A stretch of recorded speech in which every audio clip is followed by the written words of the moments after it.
Namaskar বন্ধুসকল আশা কৰো সকলে ভালে কুশলে আছে Welcome to our YouTube channel. Today we'll be discussing about Delhi Sultanate top MCQ. This is part 1. যদি মোৰ আগৰ ভিডিওবোৰ আপোনালোকে চোৱা নাই দেন ডেসক্ৰিপচনত লিংক দিয়া আছে আপোনালোকে চাই লব আৰু কেনে পাইছে জনাব ফিডবেক খিনি জনাব আপোনালোকৰ বহুমূলীয়া ফিডবেক খিনি মোৰ কাৰণে অতিকে গুৰুত্বপূৰ্ণ আৰু অতিকে উৎসাহজনক আৰু এই ভিডিওটো আপোনালোকৰ আগন্তুক এনি এক্সাম এনি কম্পিটিটিভ এক্সামৰ কাৰণে সুবিধা হ'বলৈ গৈ আছে মই বহুত ইউনিক কোৱেশ্চনবোৰ বাছি লৈ আহিছো ইয়াতে দিল্লী সুলতানৰ দেন আপোনাৰ অতিকে গুৰুত্বপূৰ্ণ হ'বলৈ গৈ আছে গতিকে পলম নকৰি বলক ভিডিওটো ষ্টাৰ্ট কৰো Let's start the video. Who was the first Muslim invader in India? Monod rakhibo. A will be the right answer. Muhammad bin Qasim. Tekhet. Muhammad bin Qasim tekhete 712 AD. Tekhete invade korisile. Muhammad bin Qasim. Tekhet asile first Muslim invader in 712 AD. মনত ৰাখিব আৰু তেখেতে হিন্দু নদীৰ পাৰত তেখেতে invade কৰিছিলে হিন্দু নদীৰ পাৰ যত ইন্দাস ভ্যালি সিভিলাইজেশন তো জনা যায় আমাৰ then who was the second Turkish invader in India মনত ৰাখিব Muhammad Gauri will be the right answer Muhammad Gauri is the second Turkish invader in India আৰু যদি কয় who was the first Turkish invader in India Muhammad Ghaznavi তেখেত ফার্স্ট ইনভেডার আছিল টার্কিশ তেখেত 17 বাৰ তেখেতে ইন্ডিয়াত আক্ৰমণ কৰিছিল টেম্পলস আৰু নানা ধৰণৰ লুটপাট কৰিছিল দেন মোহাম্মদ গৌৰী তেখেত আক্ৰমণ কৰিছিল মোহাম্মদ গজনবী তেখেতে আক্ৰমণ কৰিছিল 1998 AD and Muhammad Ghori তেখেতে আক্ৰমণ কৰিছিল 1175 ত মনত ৰাখিব then move on to next who is to be considered the founder of Muslim rule in India মনত ৰাখিব A will be the right answer Muhammad Ghori will be the right answer তেখেতক মুসলিম ruler founder বুলি consider কৰা হয় মনত ৰাখিব Then who was the founder of Delhi Sultan? তেখেত আছিলে Qutbuddin Aibak Who was the founder of Delhi Sultan? তেখেত আছিলে কুতুবউদ্দিন আইবাক আৰু যদি সুধে Who was the real founder of Delhi Sultan? তেখেত হল তেতিয়া হলে শামসুদ্দিন ইলতুৎমিছ তেখেত real founder বুলি বিবেচনা কৰা হয় মনত ৰাখিব আৰু only যদি founder কয় তেতিয়া হলে কুতুবউদ্দিন আইবাক হ'ব Then move on then যদি আমি দিল্লী সুলতানৰ ওপৰত চাও ইয়াতে তেতিয়া হলে দিল্লী সুলতান 1206 ৰ পৰা 1526 লৈকে ৰাজত্ব কৰিছিল 320 ইয়াৰ মনত ৰাখিব 320 ইয়াৰ ৰাজত্ব কৰিছিল and ইয়াতে আমি পাঁচটা ভাগত বিভক্ত কৰিব পাৰো দিল্লী সুলতান firstly slave dynasty also called Mamluk dynasty বুলিও কোৱা হয়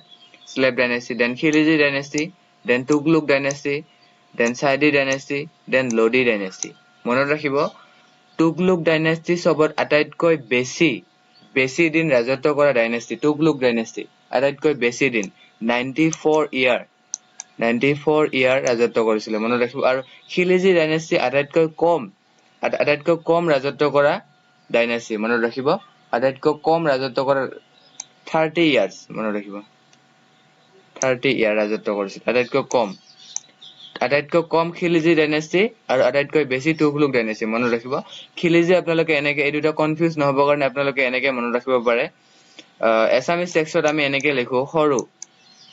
এছামিজ টেক্সট যদি আমি লিখো তেতিয়া হলে সৰু এনেকে আমি কিছুমানে লিখো সৰু আৰু মই লিখো এনেকে XORU সৰু লিখো যদি আপোনালোকে সৰু KHORU সৰু লিখে তেতিয়া হলে এই সৰু দি আপোনালোকে Khilji KH এনেকে সৰু দি আপোনালোকে সৰু dynasty মনত ৰাখিব পাৰে আটাইতকৈ সৰু আৰু Tughlaq L আছে Tughlaq L long dynasty বুলি মনত ৰাখিব পাৰে L তে long dynasty দি মনত ৰাখিব পাৰে গতিকে কনফিউজ নহব একেবাৰে আৰু ইয়াতে মই কৈ দিছো slave dynasty প্ৰতিষ্ঠাপক হল কুতুবউদ্দিন আইবাক মনত ৰাখিব Qutbuddin Aibak and Khilji dynasty প্ৰতিষ্ঠাপক হল ইয়াতে লিখি দিছো বাৰু Khilji dynasty প্ৰতিষ্ঠাপক হল জালালউদ্দিন খিলজি মনত ৰাখিব জালালুদ্দিন খিলজি আৰু তুগলুক ডাইনেষ্টিৰ প্ৰতিষ্ঠাপক হ'ল মনত ৰাখিব তুগলুক ডাইনেষ্টিৰ মহম্মদ বিন তুগলুক মনত ৰাখিব আৰু চাইদি ডাইনেষ্টিৰ প্ৰতিষ্ঠাপক হ'ল মনত ৰাখিব খিজিৰ খানটো ইয়াতে লিখি দিছো খিজিৰ খান আৰু লোডি ডাইনেষ্টিৰ প্ৰতিষ্ঠাপক হ'ল বাহলুল লোডি মনত ৰাখিব বাহলুল লোডি ইয়াতে বাৰু লিখাতে প্ৰবলেম হয় আপোনালোকে নোট কৰি যাব পাৰে মই কোৱাৰ লগে লগে গতিকে বস্তুখিনি মনত ৰাখিব ভালকে then move on to next who was the real founder of Delhi Sultan মই ইয়াৰলৈ কৈ আহিলো B will be the right answer Iltutmish তেখেতক ৰিয়েল ফাউণ্ডাৰ হিচাপে বিবেচনা কৰা হয় বিকজ তেখেতে দিল্লীত ৰাজধানী স্থাপিত কৰিছিলে দিল্লীত মনত ৰাখিব দিল্লীত ৰাজধানী আনিছিলে আগত ইয়াৰলায়াৰ কুতুবুদ্দিন আইবাকে লাহোৰত পাতিছিলে মনত ৰাখিব লাহোৰত ৰাজধানী পাতিছিলে সেইবাবে কুতুবুদ্দিন আইবাকক ৰিয়েল ফাউণ্ডাৰ হিচাপে বিবেচনা কৰা নহয় পিছত লাহোৰৰ পৰা দিল্লীলৈ যেতিয়া শিফট কৰে ইলতুৎমিছে তেতিয়া ৰিয়েল ফাউণ্ডাৰ অফ দিল্লী সুলতান বুলি ইলতুৎমিছক বিবেচনা কৰা হয় মনত ৰাখিব then who was known as Lakh Bakhsh তেখেত আছিলে কুতুবুদ্দিন আইবাক লাখ বক্স টাইটেল ৰূপে তেখেতক জনা যায় লাখ বক্স বুলি জনা যায় তেখেতক Qutubuddin Aibak then move on to next who built the Arhai Dinka Jhopra মনত ৰাখিব কুতুবুদ্দিন আইবাকে বনাইছে কুতুবুদ্দিন আইবাকে দুটা মস্কো বনাইছে এটা হল কুৱাবত উল ইছলাম দিল্লীত বনাইছে এইটো মনত ৰাখিব দিল্লী আৰু এটা আৰাই দিনকা চপৰা এইটো আজমেৰত বনাইছে মনত ৰাখিব আজমেৰত বনাইছে দেন হু ইন্ট্ৰডিউচ টাংকা এণ্ড জিতাল মনত ৰাখিব ইলতুৎমিছে টাংকা এণ্ড জিতাল কোয়েন্স এই দুটা কোয়েন্স হয় টাংকা এণ্ড জিতাল ইন্ট্ৰডিউচ কৰিছিলে then move on to next then who completed the construction of Qutub Minar মনত ৰাখিব B will be the right answer Iltutmish তেখেতে কুতুব মিনাৰটো কনষ্ট্ৰাকশ্যনটো কমপ্লিট কৰিছিলে কুতুবুদ্দিন আইবাকে ষ্টাৰ্ট কৰিছিলে মনত ৰাখিব কুতুবুদ্দিন আইবাকে ষ্টাৰ্ট কৰিছিলে আৰু ইলতুৎমিছে কমপ্লিট কৰিছিলে আৰু ইয়াতে আৰু এটা কোৱেশ্চন ইনক্লুড হয় কোনজন ব্যক্তিৰ সন্মানাৰ্থে কোনজন ব্যক্তিৰ অনৰত এই কুতুব মিনাৰটো সজা হৈছিলে মনত ৰাখিব তেখেত সুফি চেইণ্ট আছিলে তেখেতৰ নাম আছিলে খোৱাজা মই ইয়াতে নামটো মেনশ্যন কৰিছো খোৱাজা কুতুবুদ্দিন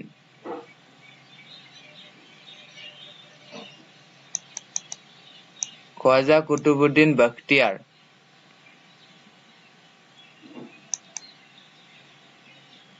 কাকি মনত ৰাখিব খোৱাজা কুতুবুদ্দিন বখতিয়াৰ কাকি তেখেতৰ সন্মানাৰ্থে সুফি চেইণ্ট আছিলে তেখেতৰ সন্মানাৰ্থে কুতুব মিনাৰটো সজা হৈছিলে then who set up Chahalgani or চালিচা মনত ৰাখিব a will be the right answer ইলতুৎমিছে চাহালগানি সেট আপ কৰিছিলে বা এডপ্ট কৰিছিলে this is a group of 40 people মনত ৰাখিব 40 পিপলৰ এটা গ্ৰুপ হয় ইয়াতে ডাঙৰ ব্যক্তি ৰজা মহাৰজা আৰু নবেলছ ৰিলেটেড হৈ আছিলে ইনক্লুড হৈ আছিলে then move on to next Which of the important book was written by scholar Al-Biruni who came to India during Muhammad Ghaznavi? মনত ৰাখিব B will be the right answer কিতাব উল হিন্দ এইখন আল-বিৰুনিয়ে লিখা মনত ৰাখিব আৰু ইয়াতে আৰু এটা কোৱেশ্চন ইনক্লুড হয় আল-বিৰুনি কাৰ ৰাজত্ব কালত কাৰ ইনভেজনৰ সময়ত তেখেতে ইণ্ডিয়াত আহিছিলে আল-বিৰুনি who came to India during Muhammad Ghaznavi মনত ৰাখিব ফাৰ্ষ্ট ইনভেডাৰ টাৰ্কিছ ইনভেডাৰ আছিলে ইয়াৰলৈ আমি ডিসকাস কৰিলো কুতুব উল খিৰাজ এইখন লিখিছিলে আবু ইউসুফ মনত ৰাখিব আবু ইউসুফ দেন কুতুব উল ৰেহলা এইখন লিখিছিলে আপোনালোকে জানে হয়তো Ibn Battuta Morocco traveller Ibn বতুতাই লিখিছিলে এইখন আৰু তেখেত ইণ্ডিয়াত আহিছিলে মোহাম্মদ বিন তুগলুকৰ ৰাজত্ব কালত মনত ৰাখিব then who among the flowing king who died playing shogun polo কোনজন ৰজা আছিল যিয়ে পলো খেলি থাকতে shogun পলো খেলি থাকতে মৃত্যু মুখত পৰিছিলে মনত ৰাখিব কুতুবুদ্দিন আইবাক তেখেত আছিলে then move on to next the city of agra was founded by মনত ৰাখিব d will be the right answer sikandar lodhiye city of agra found কৰিছিলে then who was the first sultan of delhi who tried to defeat southern india মনত ৰাখিব c will be the right answer alauddin khilji তেখেত southern india india ko মানে জয় কৰিবলৈ conquer কৰিবলৈ বিচাৰিছিল মানে then move on to next during whose reign Timur Lung invaded India Timur Lung invaded India কেতিয়া কাৰ ৰাজত্ব কালত কৰিছিলে মনত ৰাখিব d will be the right answer Nasiruddin Tughlaq তেখেতৰ ৰাজত্ব কালত then famous poet Amir Khusro stayed in the court of মনত ৰাখিব a will be the right answer Alauddin Khiljiৰ poet হয় তেখেতে Alauddin Khiljiৰ courtৰ poet হয় then move on to next who introduced the spy system তেখেত আছিলে b will be the right answer Ghiyasuddin Balban তেখেতৰ original full name টো হল Ghiyasuddin Balban আৰু এখেতে spy system introduce কৰিছিলে স্পাই সিস্টেম এনেকৈ এটা সিস্টেম হয় যত ৰজাই ইন্টাৰনেলি ৰাজ্যত কি হৈ আছে ইন্টাৰনেলি গোটেই কথাখিনি গম পাই থাকে মানুহ আন্ডাৰগ্ৰাউন্ড তেনেকুৱা মানুহ থাকে যেনেকুৱা লাইক আন্ডাৰগ্ৰাউন্ড অফিচাৰ তেনেকুৱা থাকে স্পাই সিস্টেমৰ দ্বাৰা গোটেইখিনি ৰজাই কি কত দুৰ্নীতি কত ভাল কাম কি কাম সব গম পাই থাকে এইটো স্পাই সিস্টেম বুলি কোৱা হয় CID টাইপ আৰু কি then who was the first and only muslim lady ruled in india মনত ৰাখিব এখেত আছিলে ৰাজিয়া সুলতানা ইলতুৎমিছৰ daughter আছিলে দেখে daughter of Iltutmish Razia Sultana then move on to next who wrote তুগলুক নামা কোনে তুগলুক নামা লিখিছিলে মনত ৰাখিব Aamir খসৰু c will be the right answer Aamir খসৰু তেখেতক parrot of india বুলিও কোৱা হয় মনত ৰাখিব parrot of india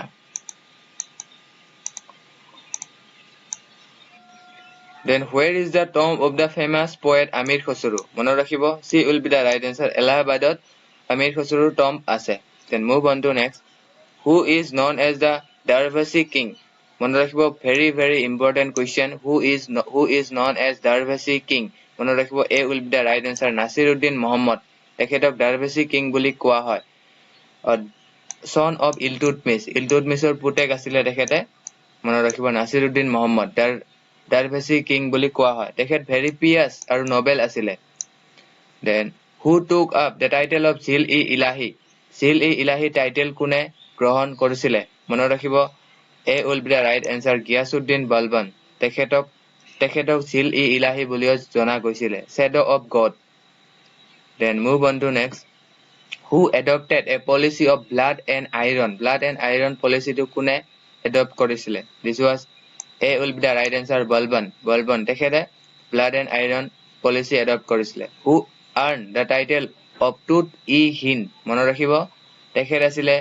a will be the right answer Hazrat Amir Khosru তেখেতক parrot of India বুলিও কোৱা হয় মই অলপ আগতে কলো Tut-e-Hind বুলিও জনা যায় তেখেতক then move on to next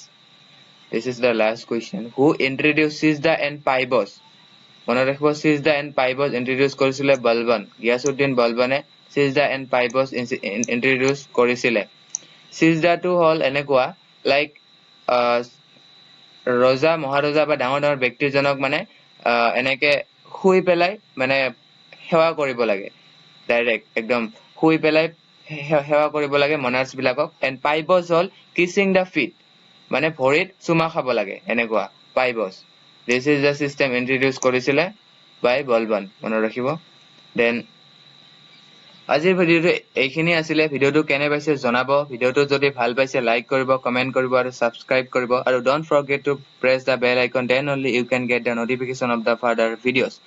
thanks for watching be continue with us for the further videos আৰু this is part 1 ইয়াৰ আগন্তুক ভিডিও আহি থাকিব part 2 part 3 then ভিডিওটো কন্টিনিউ কৰি যাব ভিডিওবোৰ চাই যাব লাইক কৰিব কমেন্ট কৰিব আৰু সাবস্ক্ৰাইব কৰিব আৰু ভিডিওবোৰ কেনে পাইছে জনাব ফিডব্যাক খিনি জনাব আৰু আগৰ ভিডিওবোৰ যদি চোৱা নাই দেন ডেসক্ৰিপচনত লিংক আছে আপোনালোকে চাই ল'ব আৰু আজিৰ ভিডিওটো কেনে পাইছে জনাব ফিডব্যাক খিনি জনাব আৰু আজিৰ ভিডিঅ'টো এইখিনি আছিলে। Till now bye bye, take care, জয় আই অসম।